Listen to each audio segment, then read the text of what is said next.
You've met someone like this before. They walk into a room and something shifts. Not because they demand attention, but because they don't need it. They speak less, react less, seem almost untouchable. Most people can't explain what makes them different. But there are signs, observable patterns. And once you see them, you can't unsee them. Most people are controlled by their ego without knowing it.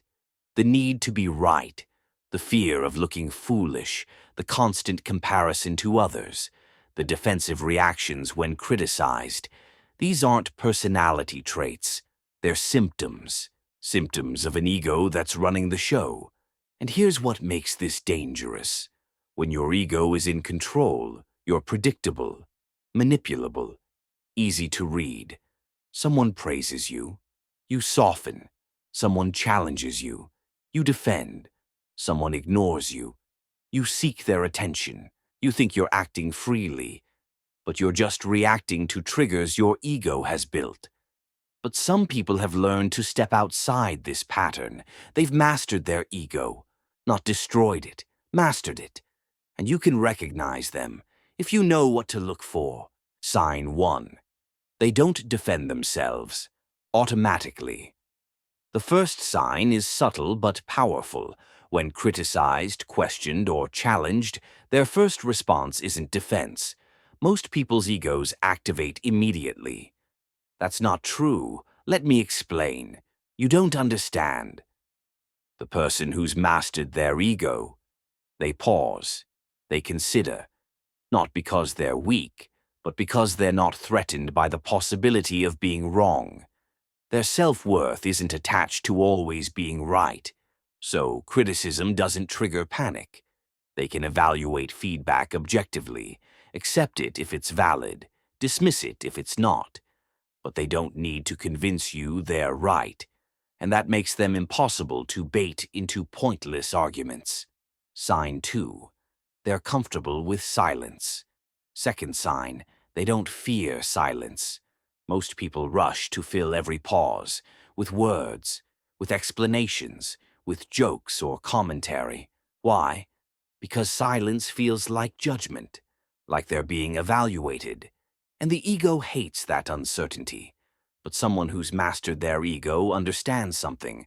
Silence isn't empty. It's neutral. They don't need to perform, don't need to prove they're interesting or smart or funny. So they can sit in silence without discomfort. Speak only when there's something worth saying. This makes them more powerful in conversations, because every word carries weight. When they speak, people listen, because they haven't devalued their words with unnecessary noise. Sign 3. They don't seek validation. Third, they're not checking to see if you approve. Watch someone who's ego-driven after they speak. They scan faces, check reactions, adjust based on feedback. Did they like that? Should I explain more? Did I look stupid? It's exhausting, and it's visible. The person who's mastered their ego, they say what needs to be said and move on, not because they're arrogant, but because they're not dependent on your response for their internal state. They've decoupled their peace from your opinion. And this changes everything. Because validation seeking is a leash. The moment you need someone's approval, they control you. When you don't, you're free. Sign 4. They can admit mistakes. Easily. Fourth sign. They apologize without resistance. For most people, admitting a mistake feels like defeat, like a loss of status or respect. So they deflect, rationalize, blame circumstances, anything to protect the ego's story. I don't make mistakes. I'm competent. I'm right. But someone who's mastered their ego sees mistakes differently, not as threats to their identity, just as information. I was wrong about that. Noted. Moving forward. No drama, no shame spiral, no defensive explanation. Because their self-worth isn't built on being perfect. It's built on something more stable, their ability to learn and adapt. And that makes them dangerous in the best way. They improve faster than everyone else. Sign 5. They're unbothered by status. Games. 5th, they don't play status games. Most social interactions are competitions. Who speaks more confidently? Who gets the last word? Who appears more successful, more informed, more impressive? The ego loves these games because it needs to be superior to feel safe. But someone who's mastered their ego? They're not competing. They don't need to one-up your story, don't need to correct your small errors, don't need to prove they're smarter, not because they're humble in a performative way, but because they're genuinely not invested in the outcome. They know that needing to be superior is just another form of insecurity, and when you stop competing, you stop losing. Sign 6. They have no problem being underestimated. 6th sign. They let people underestimate them. The ego hates being overlooked. It needs recognition, needs credit, needs to be seen as capable and important. So, most people correct misperceptions immediately. Actually, just so you know, but someone who's mastered their ego, they don't care if you underestimate them. In fact, they sometimes prefer it. Because underestimation gives strategic advantage, people reveal more, lower their guard, make mistakes. This isn't manipulation. It's just not needing everyone to know what you're capable of. Your abilities don't need an audience to be real. Sign 7. They're present, not performing. Final sign. They're not narrating their own life. Most people have an internal commentator running constantly. How do I look right now? What should I say next? Are they impressed? Did that land well? They're not actually in the moment. They're watching themselves in the moment, performing for an imaginary audience. This is the ego, turning life into a performance where you're both actor and critic. Someone who's mastered their ego has turned off that narrator.